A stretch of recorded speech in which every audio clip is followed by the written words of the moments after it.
Sino gusto ng masaganang pagpapala mula sa Diyos? Amen. Sino gusto ng na pagpalain ng Panginoon? Yan, diyan kayo magaling. Kaya syempre lahat tayo gusto nating yan, ano. Sino bang ayaw ng masaganang pagpapala? Ngayong umaga, i-share ko po sa inyo, isa sa mga susi ng masaganang pagpapala upang matanggap natin yung masaganang pagpapala ng ating Panginoon. Natatandaan ko noon, mayroon pong app sa cellphone, yung Talking Tom. Alam niyo yung Talking Tom? Si Tom kasi yan yung bida doon sa Tom and Jerry na cartoons. Yung Talking Tom, pag nagsalita ka, gagayahin lang niya. Natatandaan niyo yan? Yung mga pinanganak noong 1960. Kailan lang yan, kailan lang. Ngayon, pag-aaralan natin, talking tithes. No? Yung ika po, nagsasalita yan. At may sinasabi yan sa atin. Kaya pag-aaralan natin ngayon, what your giving tells. Ano ang sinasabi ng ating pagbibigay? Ano man yung paraan ng ating pagbibigay, ito man ay love offering, pledges, tithes, o mga pagtulong natin. Pero specifically this morning, pag-aaralan natin, ano sinasabi ng ikapo sa ating buhay o itong tithes. Basahin ko po muna sa inyo, binasa na naman to sa Tagalog, basahin ko po sa English yung Malakay chapter 10. Sabi po ron, I the Lord do not change, so you, the descendants of Jacob, are not destroyed. Ever since the time of your ancestors, you have turned away from my decrees and have not kept them. Return to me, and I will return to you, says the Lord Almighty. But you asked, how are we to return? Will a mere mortal rob God? Sabi ng Panginoon, will a mere mortal rob God? Yet you rob me. But you ask, how are we robbing you? In tithes and offerings, you are under a curse, your whole nation, because you are robbing me. Bring the whole tithe into the storehouse, that there may be food in my house. Test me in this, says the Lord Almighty, and see if you will not throw open the floodgates of heaven and pour out so much blessing that there will not be room enough to store it. I will prevent pests from devouring your crops, and the vines in your fields will not drop their fruit before it's ripe, says the Lord Almighty. Then all the nations will call you blessed, for yours will be a delightful land, says the Lord Almighty. Tayo po'y manalangin. Panginoon, buksan mo po lagi ang aming isipan tuwing kami makikinig na yung mga salita, lalo na po ang aming puso upang masunod po namin ang iyo pong kautusan. Nais po naming maranasan ang masaganang pagpapala. Ituro mo po sa amin ang mga paraan kung paano po namin ito mararanasan. Kayo po ang mapagbiyayan Diyos, Diyos na hindi nagbabago, yung pangako niyo po noon, pangako niyo rin po ngayon. Patnubayan kami ng iyong banal na Espiritu. In Jesus' name, Amen. Palakpakan natin ang Panginoon. Ano sinasabi ng ating pagbibigay ng ikapo? Ano sinasabi ng tithes? Alam niyo, itong tithing, merong mga pastor iniiwasang isermon. Baka daw kasi ma-offend. Natatandaan ko noon, meron kong church na nadistinuhan. Pagdating ko doon, ang unang binanggit sa akin, Pastor, dito huwag kayong mag-sermon tungkol sa ikapo. Sabi niya gano'n, bakit po? Bakit? Nagbibigay na naman yung mga narito. Tsaka baka ma-offend yung iba. Sabi ko sa kanya, ay pasensya niya kapatid. Pag sinabi ng Panginoon, ise-sermon ko yun. Kaya sinermon ko pa rin. Maaring ikaw nagbibigay, paano yung iba? Hindi. Ikaw lang ba gusto makaranas ng blessing? Meron namang isa, nagkukwentuhan kami ng mga pastor. Sabi ng isang pastor, ako, pag ako napunta sa church na mahirap, hindi ako nagsesermon ng ikapo. Mahirap na nga eh. Pipilitin mo pang magbigay ng ikapo. Alam niyo, sabi ko sa kanya, diyan kayo nagkakamali. Ako, pag napunta ako sa church na mahirap, lalo kong sinesermo ng ikapu. Bakit naman? Ayun ang sikreto ng masaganang pagpapala ng Diyos. Gusto ko silang i-bless ng Panginoon. Amen? Yan, no? Mabuti naman, malakas yung amen nyo. Baka ako tumatahimik tayo pag tais na pinag-uusapan. Yun ang sikreto. Tanungin nyo, maraming mahirap nang matutuhan ang magbigay ng ikapu sa Panginoon, pinagpala sila ng Lord. Marami kong masasabi sa inyo. Sa totoo lang, kung magkukwentuhan tayo, Pastor, sino-sino nga yun? Pag sinimulan ko ngayon, baka bukas hindi pa tayo tapos. Kasi marami ho akong kilala. Sa 38 years na ho akong pastor. Naranasan ko po, nakita ko po yan sa mga tao. Yung mga faithful na sumunod dyan sa sinasabi ng Panginoon, sila yung pinasagana. Kaya nga unang tanong ko sa inyo kanina, sino may gusto ng masaganang pagpapala? Buti naman, nag-amen at nagtaasan tayo ng kamay. Ito na po yun. Ito na po yun. Ano sinasabi ng tithing o pagbibigay ng ikapu sa ating buhay bilang mga Kristiyano?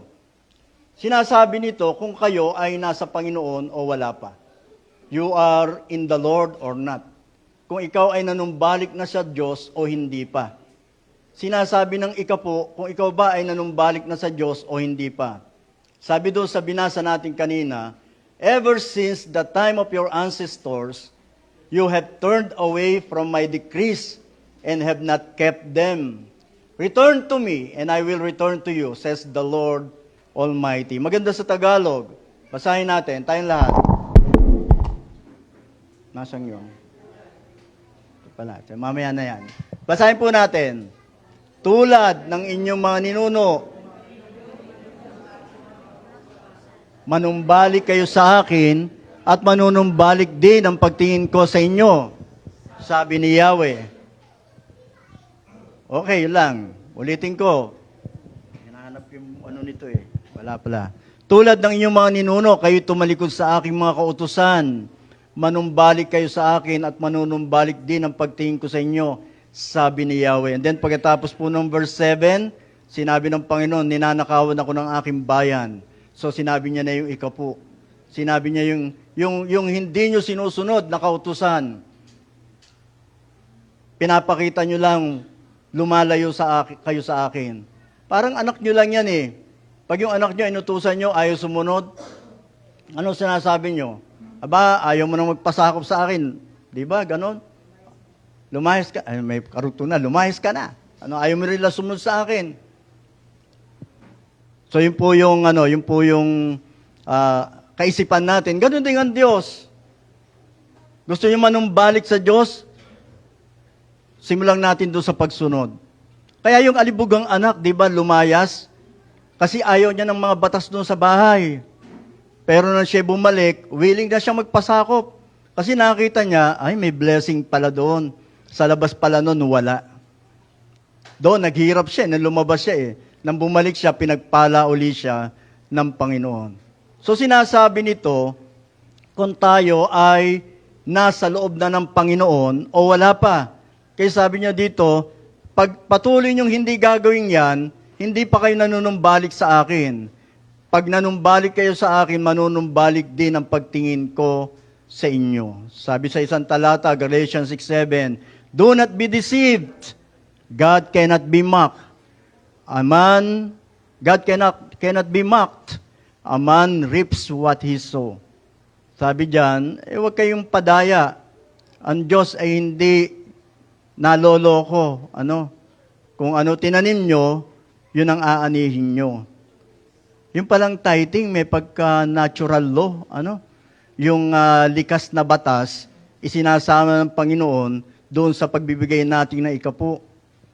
Kung ano yung binigay nyo, yun ang ibabalik sa inyo. Kung ano yung tinanim mo, yun ang aanihin mo.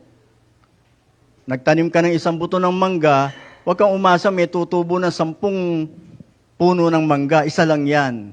Magtanim ka ng isang butil ng mais, umasa kang isang mais lang yan. Isang puno lang ng mais yan. Huwag kang umasa mayroong 10 na tutubo dyan. Ito ang maganda. God will never ask you to give up something without giving you something better in return.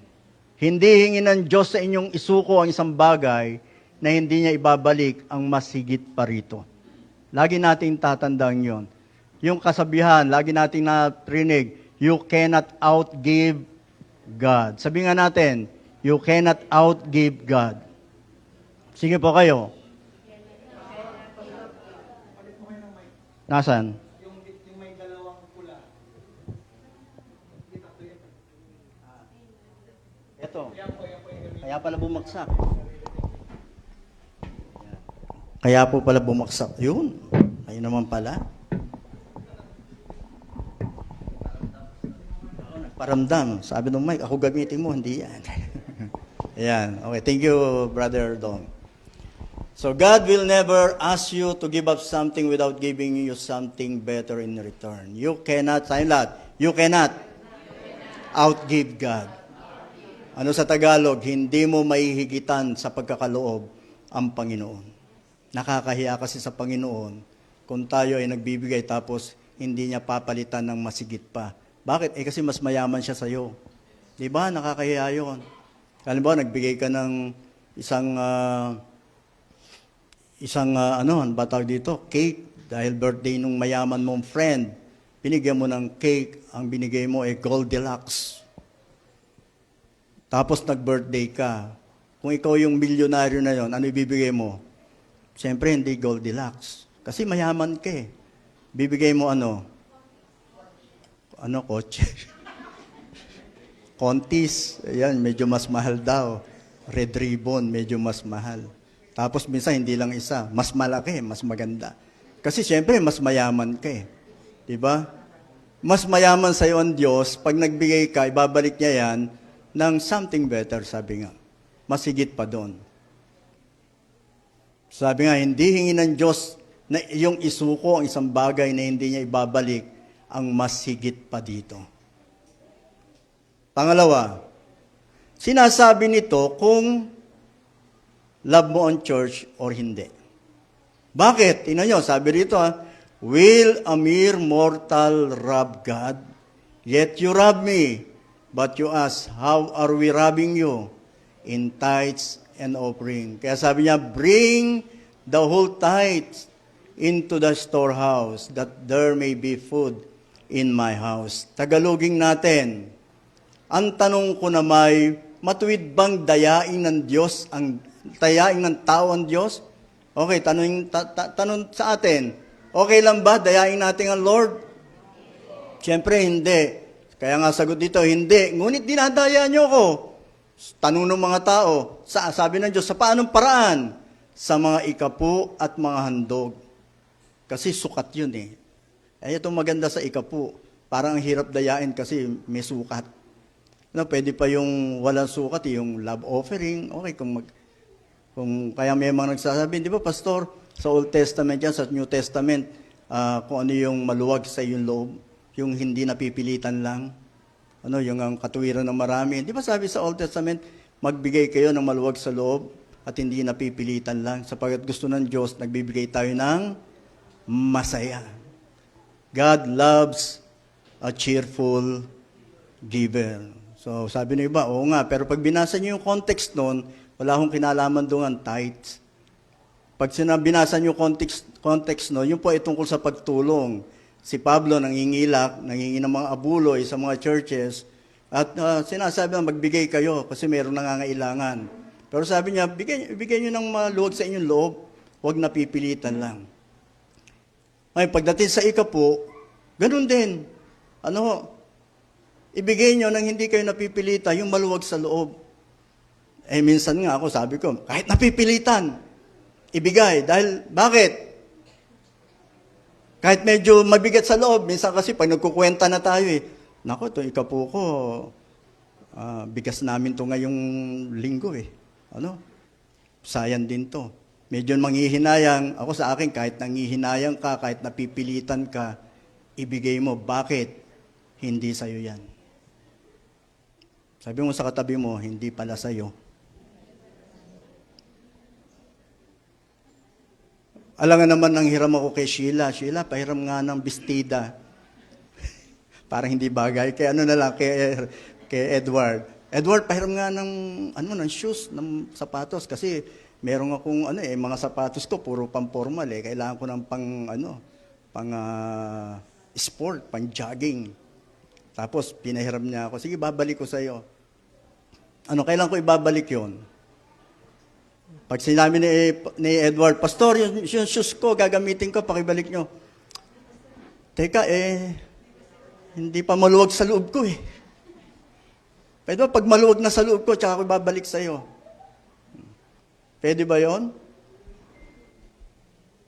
Yan, dapat mong ibalik sa ayaw at sa gusto mo. Maluwag o masikip ang loob mo, ibalik mo dahil hindi sa'yo yan eh. Para bang nangutang ka, marami naman nangungutang pag nagbabayad na, nangihinayang. Pero pag nangungutang, masaya, maluwag ang loob na tanggapin. Pag magbabayad na, medyo masikip na sa loob.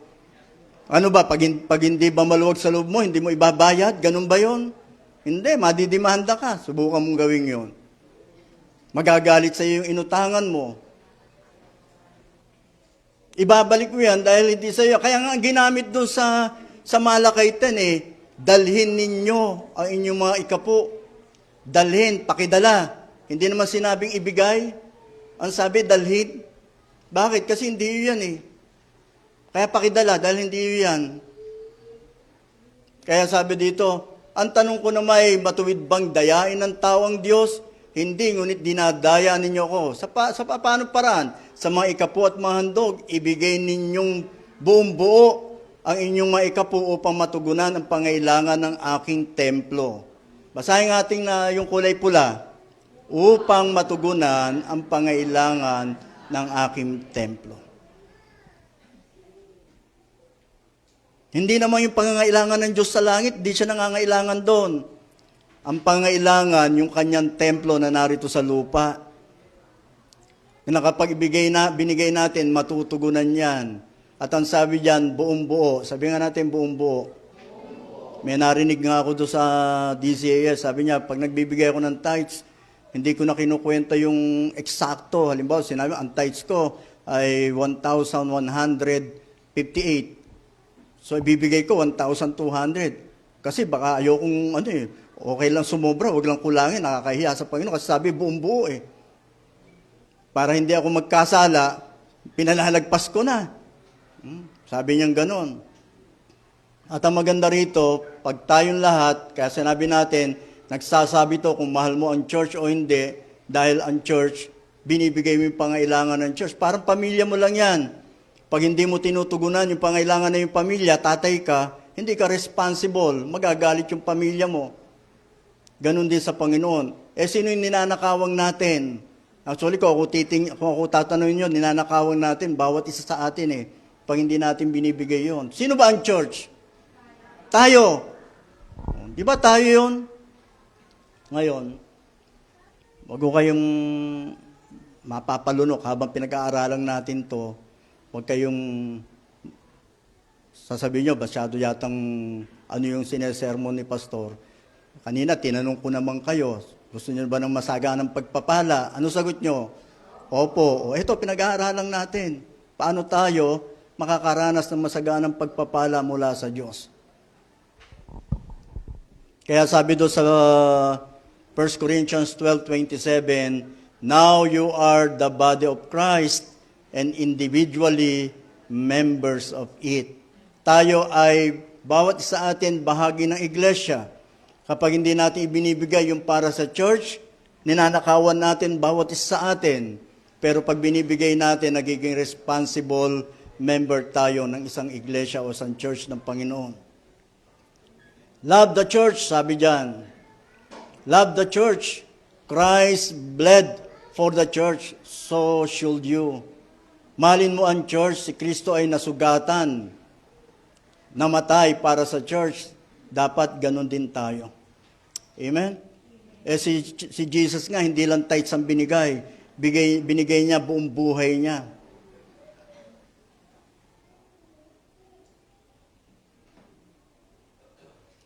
Sabihin nga natin, I love my church. Lagyan natin ng action. I love my church. O, lahat tayo gumanon. I love my church.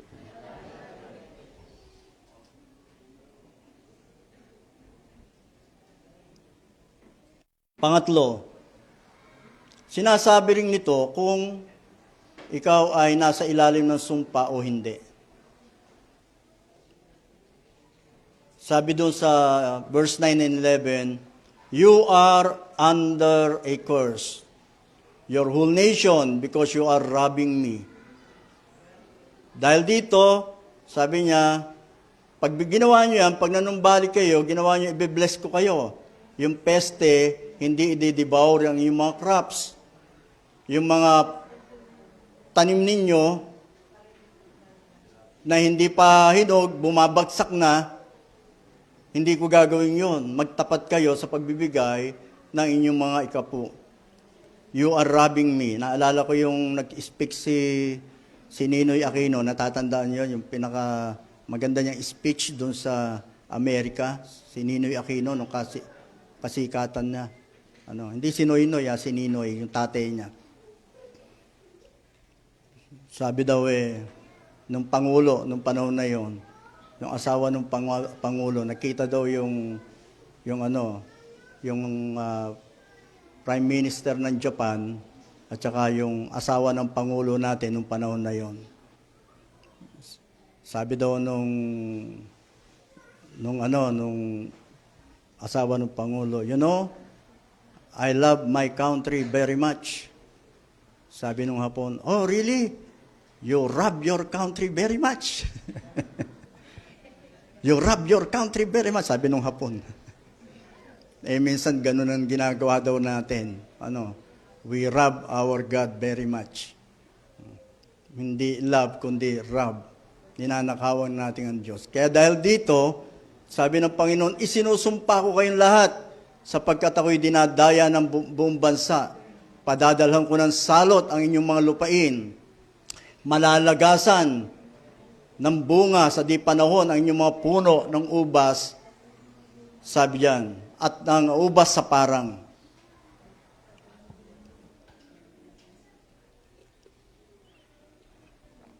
So ito po yung pinapipili tayo ng Diyos, pagpapala o sumpa ng Panginoon. At sino itong Diyos na to? Itong Diyos na nagsabi ng ganito, see, I am setting you before today a blessing and a curse. The blessing if you obey the commandments of the Lord your God. The curse if you do not obey the commandments of the Lord your God. Pagpapala pag tayo sumunod, sumpa pag hindi tayo sumunod. Kaya sabi ko sa inyo, ang tithes ay nagsasalita, tayo ba'y nasa ilalim ng sumpa o nasa ilalim ng pagpapala ng Panginoon. Na sinabi ng Panginoon, mamili kayo, sumpa o pagpapala. Ang matinong tao, ang pipiliin niya, pagpapala ng Panginoon. Amen? Pagpapala ng Diyos. Ito yung magandang maisip natin. Halimbawa daw, ganito gawin ng Diyos. Listen, pakinggan nyo. Kung ganito kaya ang gawin ng Diyos, what if ang gawin ng Lord, yung inoffer mo sa Kanya, gagawin niya times 10, tapos yun ang weekly budget o income mo. Naintindihan niyo yun? Halimbawa, nagbigay kayo nga ng 50 pesos, ang gagawin ng Diyos times 10, magkano yun? 500. O yan ang budget mo this week. Kasama yung mga pangailangan ng anak mo at ng pamilya mo. Sa palagay nyo, okay lang yun? Kung kaya daw ganun ang gawin ng Diyos, nagbigay ka ng 20 pesos, gagawin kaya ng Lord times 10, magkano yun? 200. O yan ang budget mo ngayong linggo. Hanggang dyan ka lang kasi yan lang ang binigay mo. Kung ganun kaya gawin ng Diyos, ano kaya mangyayari sa buhay natin? Sabi mo sa katabi mo, buti na lang. Hindi ganun. Pag ganun, palagay ko, linggo-linggo, short tayo.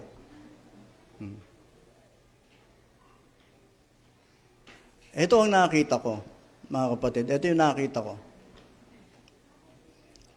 Pag daw tayo nagbigay sa Panginoon, pag tayo nagkaloob sa Diyos, listen, Huwag tayong magbigay ng ikapo para tayo ay bigyan ng Diyos. Maganda rin naman kaisipan yon, kasi yun naman sabi doon sa ano. Pero ano mas magandang isipin natin ganito eh. Magbibigay ako ng ikapo kasi binigyan na ako ng Diyos. Amen? Kaya nga pinagbibigay kayo ng tithes and tithes para doon sa binigyan ng Panginoon. Kung hindi kayo binigyan ng Lord ngayong linggo, huwag kayong magbigay. Ganun lang naman kasimple, Panginoon. Hindi kayo binless ng Panginoon ngayong linggo, walang pumasok sa inyo kahit 5, huwag kayong magbigay.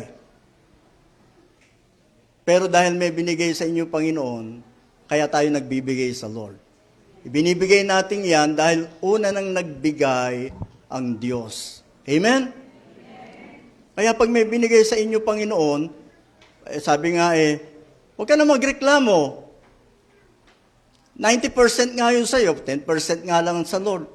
Huwag daw tayo manghinayang dahil sa ibibigay natin 10% kasi nasa iyo yung 90%. Amen? Palakpakan nga natin ang Panginoon. Kaya minsan kapag ang ating sabi nga nung isang mangangaral, tinanong niya, ano gusto nyo? Kung meron kayong 1,000, gusto nyo ba 1,000 pesos na walang basbas ng Lord? O 900 pesos dahil binigay niyo yung 100 pesos sa Lord na meron namang blessing ng Lord? Diba? Piliin na natin yung merong blessing ng Lord. Pag walang blessing ng Lord, sumweldo ka ng Sabado, Lunes, nangungutang ka na. Martes pa lang, bumabali ka na, Miyerkules pa ang bali. Para bang namumulos sa lalagyan mo yung perang dumadating sa'yo. Walang nangyayari. Di ba ganun yun? Naranasan na ba natin yun? May kinanta na nga yan Alam niyo yung kanta, nung panahon namin, may kanta niya, kasusweldo mo pa lang, babalik ka na naman. Di ba? Kasusweldo mo lang, babalik ka na naman. Bakit? Kasi nga walang blessing ng Lord. Hanapin natin yung mayroong pagpapala. Ibe-bless ng Panginoon. Makita mo, parang hindi yata nauubos. Bakit kumasya? Di ba? Yung gagawin ng Panginoon Bakit kumasya? Kaya ng Lord na i-bless ka beyond your income kapag nagtapat tayo sa Panginoon. Ito yung sabi ng Lord, nagtanim kayo. Kasi nung panahon na yun, hindi pa namang monetary ang karamihan tithing nun Kaya nga sa probinsya, pag umani sila 100 kabang bigas, makikita mo, pag yung anihan sa probinsya noon, ewan ko kung hanggang ngayon, pag yung time ng anihan, at eto na, magsisimba na yung mga kapatiran. Dala-dala nila 10 kaban, kaya ang daming bigas doon sa church.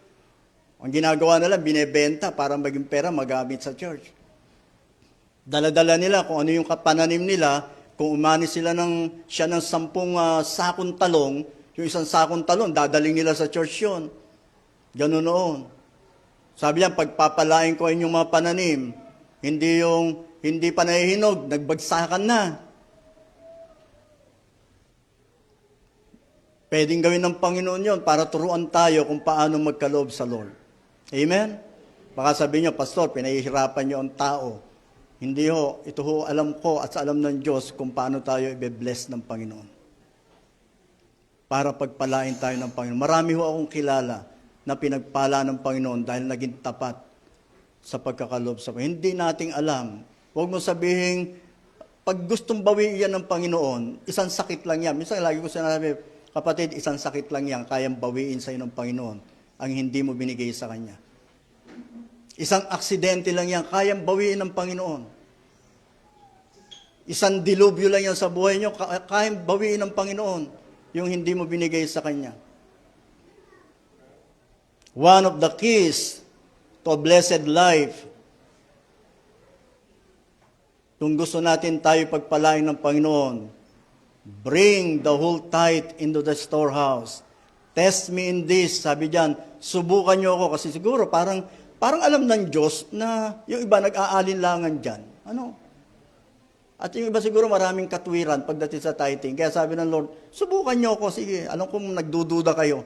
Test me. Subok lang. Sabi nga natin, subok lang. Doon sa hindi pa gumagawa niya, subukan niyo lang.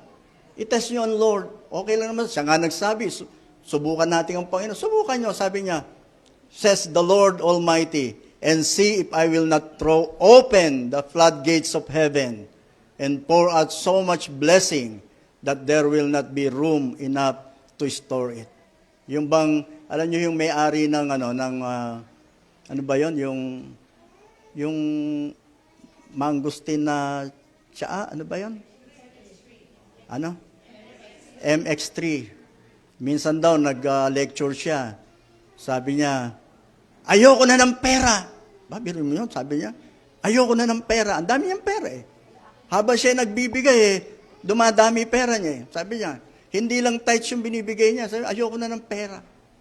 Sabi niya ganon. Pero dumadating pa rin. Yung kanyang kayamanan, ginagamit niya. Kasi hindi ko kilala may-ari nun eh. Ginagamit niya, kung narinig niyo sa FM radio, magsasalita ng verse, tapos sasabihin, brought to you by MX3. Kung makikita niyo yung mga poster dyan sa labas, meron dyan mga verses, bigay ng yun, gawa ng MX3. Pag bumili kayo ng MX3, hindi ko pinopromote kasi hindi pa ako umiinom nun eh. Merong gospel track sa loob. Ginawa nung may-ari yung business niya, kasama niya Panginoon. Hindi lang sa tithing, kundi sa pag-preach ng gospel sa mga tao. Makarating sa mga tao ang mabuting balita.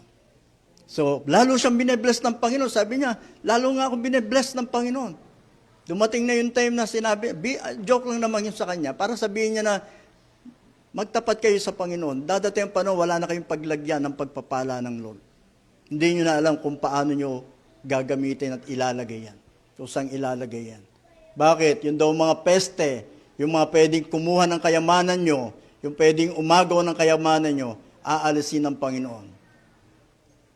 Then, eto maganda, then, all the nations will call you blessed. Sabihin nga natin, then all the nations will call you blessed.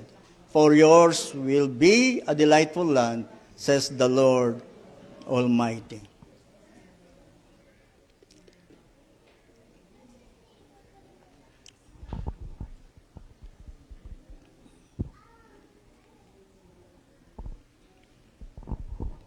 Dalhin ninyo, sabi diyan, ng buong buo ang inyong mga ikasampung bahagi sa tahanan ng Diyos upang matugunan ang pangailangan sa aking tahanan. Subukin niyo ako sa bagay na ito.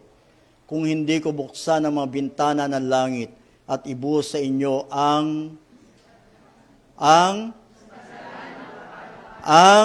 masaganang pagpapala. Mga kapatid, sana makita natin. One of the secrets, one of the keys to a blessed life, ibigay yung para sa Panginoon. Sabi niya, hindi ko rin hayaan salantain ng mga balang ang inyong mga panamim at mamumunga ng sagana ang inyong ubasan. Dahil dito'y sasabihin ng lahat ng bansa na kayo'y mapalad sapagkat napakainam manirahan sa inyong lupain, sabi ni Yahweh na makapangyarihan sa lahat. Alam niyo ang tawag sa Amerika? Ano tawag sa USA? Ano tawag doon? Nakakalimutan ko na. Dream, Nawala na sa isip ko eh. Para lahat ng tao gustong pumunta dyan at doon tumira. Ayun, American Dream. Para lahat ng tao gustong pumunta ron. Pag tinanong mo yung mga tao, saan mo gustong tumira? Kung magmamigrate ka, sabi nila sa Amerika. Ano susunod? Canada. Sunod, Australia. Korea. Mahirap lang sa Korea. Sila hindi nakakaintindi ng mga English sa mga tao doon. Pero masagana itong mga lupain na to. Bakit pinasagana ng Diyos? Yung mga naunang nanirahan dyan, naging tapat sa pagkakaloob sa Panginoon. Kaya ang pangako ng Panginoon, listen, pakinggan nyo to. Kala nyo ba yung masaganang pagpapala sa ating lang? Ang pangako ng Panginoon hanggang sa mga susunod mong lahi, ibe-bless ng Panginoon. Pagpapalain ng Panginoon. Pagpapalain ng Diyos. Yung lolo ni Tony Gonzaga, ni Alex Gonzaga, dumating yung time na nagtapat sa Panginoon.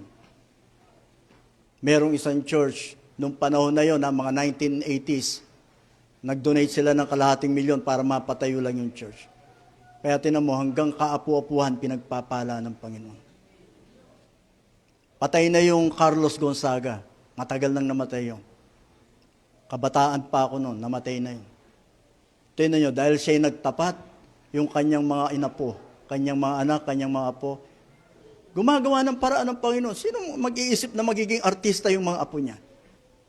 At ngayon konting drama lang yung kumikita ng malaking pera. Hanggang ngayon, tapat sila sa pagbibigay ng tithes. Kaya nga yung Taytay Methodist Church, pinagpapala ng Panginoon. Hindi lang tayo ang makakaranas ng masaganang pagpapala. Kung mahal ninyo ang inyong mga anak, kung mahal ninyo yung magiging apo, at ang inyong mga apo, turuan sila. Maging tapat kayo, gagaya lang ng mga yan sa inyo. Kasi tatanong niya, bakit hindi kayo kinakapos? Dahil sabihin niyo kung ano totoo. Dahil nagsisikap akong maging tapat sa Panginoon. Dahil yung Diyos ng Old Testament, nung sinabi yan ni Malakay, 1,000 taon na rin ang nakakaraan. Mahigit 2,000 taon o halos 3,000 taon na nakararaan. Pero hanggang ngayon, lahat ng gumagawa niyan, nararanasan yung sinasabi ng Panginoon, masaganang pagpapala. Bakit? God will always be faithful, Father. Sige, basahin natin. God will always be a faithful Father. It's up to us to be trusting children. Diba maganda? Ang Diyos ay laging mananatiling matapat na Ama. Nasa atin na yon kung tayo magiging mapagtiwalang mga anak. Nasa atin na kung tayo magtitiwala maging sa finances natin para ibigay yung para sa Panginoon. Kaya habang pag inaawit natin yung great is thy faithfulness, magandang natin dyan, ako ba ay nagtitiwala sa katapatan ng Diyos. So, alis tayo dun sa curse, from curse to blessing, sabi nga, giving back to the one who first gave. Alis tayo dun sa sumpa, sabi ng Panginoon, balik tayo, magbalik loob tayo sa Panginoon. Kaya ang isang sa sukatan ng Lord, ng panunumbalik sa Kanya, ay yung pagiging tapat uli sa pagbibigay ng ating ikapu sa Panginoon. Living a blessed life. Gusto niyo bang mamuhay na pinagpapala ng Diyos? Balikan natin yung pangako ng Panginoon. Balikan natin yung utos ng Panginoon. May kasamang masaganang pagpapala yon. Dahil ang Diyos natin, sabi nga, is unchangeable God. Amen? Hindi siya magbabago. Nasaan yun? Doon sa verse 6 ng chapter 3 ng Malakay. I, the Lord, do not change. So you, the descendants of Jacob, are not destroyed. Kaya hindi ako nagbabago. Dahil hindi ako nagbabago, hanggang ngayon buhay pa rin kayo. As sabi diyan, descendants of Jacob, kahit marami sa kanila, hindi naging tapat sa pagbibigay. Sabi ng Panginoon, hindi ako nagbabago sa pangako ko kay Abraham, kay Isaac, at saka kay Jacob. Hindi siya nagbabago. Sabi niya, kaya hindi pa rin kayo nasasalanta ngayon. Dahil may pinangako ako sa inyong mga ninuno. Sabi sa Tagalog, ako si Yahweh, hindi ako nagbabago. Kaya nga, may pag-asa pa kayo, kayong mga inapo ni Jacob. So, meron pang pag-asa sa Panginoon. Manumbalik tayo sa Panginoon. At sabi dito, subukan natin ang Diyos. Ang nangangako sa atin ay Diyos na di nagbabago. Lagi nating inaawit yung, ano ba yung inaawit natin? Napakabuti ng ating Diyos, di siya nagbabago. Kaya wag din tayo magbago. Balik tayo doon. Balik tayo sa Panginoon. Yung Diyos natin na yun, tinatawag na hindi lang unchangeable, kundi generous God. Kaya nga sabi niya, and see, sabi niya, look, and I will pour out so much blessing that there will not be room enough to store it. Kung hindi ko, sabi niya, bubuksan ang mga bintana ng langit, ibuhos sa inyo ang masaganang pagpapala. Masaganang pagpapala ng Panginoon. Ang nakikita kasi natin, yung ibibigay natin Ang nagtitiwala sa Panginoon, ang tinitingnan niya, yung ibibigay sa kanya ng Panginoon. Hello? Kapag tayo nagkakaloob, huwag natin titingnan yung ibinibigay natin sa Lord. Naku, malaki na to. Isipin natin yung ibabalik sa atin ng Lord. Dahil you cannot outgive God. Hindi mo kayang lagpasan ng Panginoon sa pagkakaloob sa Kanya. So ano sinasabi ng ikapo? Your tithe tells whether, una, you are in the Lord or not. Pangalawa, you love your church or not. Pangatlo, you are under a curse or not. Ang pagbibigay ng ikapo sa Panginoon ay nagsasabi, kung ikaw ay nasa Panginoon o wala pa rin sa Panginoon. Kung mahal mo yung church o hindi. Kung nasa ilalim ka ng sumpa o wala na sa ilalim ng sumpa. Bring your tithe to the Lord. Live a blessed life. Live a blessed life. Mabuhay tayong pinagpapala ng Panginoon.